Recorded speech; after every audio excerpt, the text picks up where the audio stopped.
Hello everyone, welcome back to my channel Urdu दर्सगाह। I hope आप लोग ठीक होंगे। मैं डॉक्टर गुलनाज फातिमा और आज की इस वीडियो में मैं बताऊंगी आपको मसनवी किसको कहते हैं, यानी मसनवी की तारीफ, उसकी डेफिनेशन।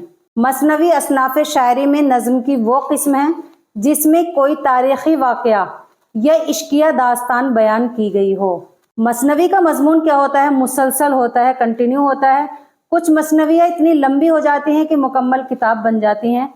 मसनवी का हर शेर अलग अलग काफिये का होता है। इसमें अशार की तादाद मुकर्रर नहीं है। इसको क्या कहते हैं? मसनवी कहते हैं।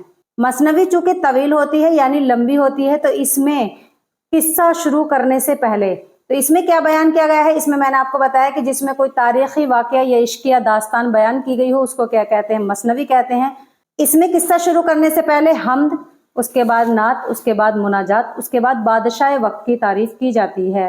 उसके बाद क्या होता है? किस्सा शुरू होता है जिसमें किस्से के दौरान मंजर निगारी, मुल्क के रस्म रिवाज, जेवर लिबास, अकसाम खुर्दनोश, मकामात रस्म बज़्म का जिक्र, नशिस्त व बर्खास्त के आदाब और खासो आम के जज्बात बहुत ही दिलकश अंदाज में नज्म किए जाते हैं।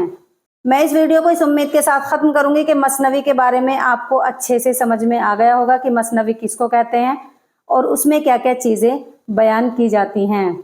अगर आप लोगों को हमारी इन तमाम वीडियो से थोड़ा सा भी फ़ायदा हो रहा हो तो आप लोग हमारे चैनल उर्दू दर्सगाह को सब्सक्राइब करें और अपना फीडबैक याद से ज़रूर दें। मुझे आप लोगों के फीडबैक का इंतज़ार रहता है। नेक्स्ट वीडियो में फिर हाजिर होंगी एक और डेफिनेशन लेकर। तब तक आप लोग अपना ख्याल रखें, खुश रहें। अल्लाह हाफिज़।